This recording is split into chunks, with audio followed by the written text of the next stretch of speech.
guys, in today's video I'm going to show you how to make easy Valentine's Day cake balls using our cake pop maker.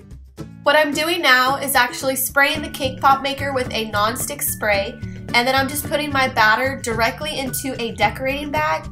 I found that it's easier to do it this way rather than scooping it out of a spoon because it's less messy.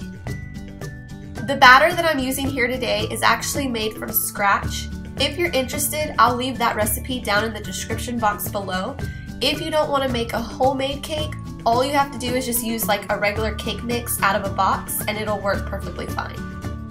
When you're putting the batter into the cake pop maker, you want to make sure that you don't overfill it, because if you do, it's going to come out not like a perfect circle and it's going to overflow.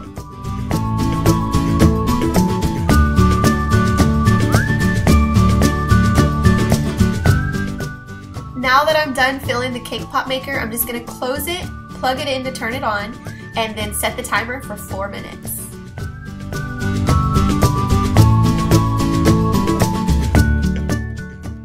I found that this was the easiest way to take the cake balls out of the cake pop maker without burning your fingers. Once they're done, they are ready to be dipped in chocolate. And I'm using the almond bark chocolate. I love this chocolate and it actually dries pretty fast, but what I'm doing is stirring the chocolate to make sure there's no lumps and everything is smooth, and then taking a wax paper, I'm just going to lay a piece down so that I can set my cake balls on once they're dipped in chocolate. So what I did is I actually put my cake balls in the freezer for about 5 minutes so they can harden a little bit and they're easier to work with. And then you just drop the cake ball in the chocolate and stir it around to make sure that it's all completely covered with chocolate. And then you just want to scoop it out and then lay it directly on your wax paper so that it can dry. So if you don't want to do it the way that I'm doing it, there is another way to do it. All you need is a cake pop stick that you're going to stick directly in the center, and then you can have a cake pop. I actually made some the other day, so I wanted to do it this way to be a little different, but if you would like to see how they came out, I put them on my Instagram and you can check it out at luvlaurenashley.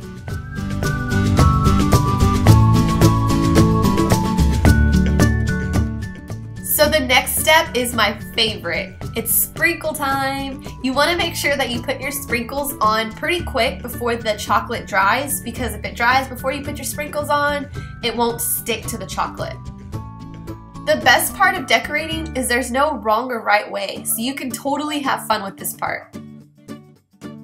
This next step is totally optional, but I really think it completes the look and it'll go for a nice gift if you want to make these for Valentine's Day for your loved one. I think it would be so amazingly awesome if you gave them these little truffle cake balls. How cute is that?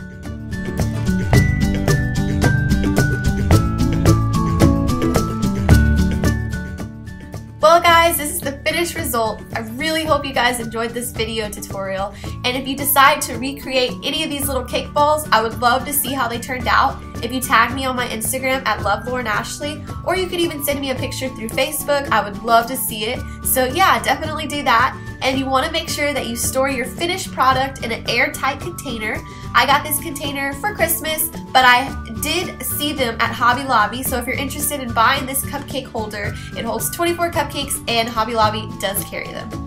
And until next time, bye guys! Mwah!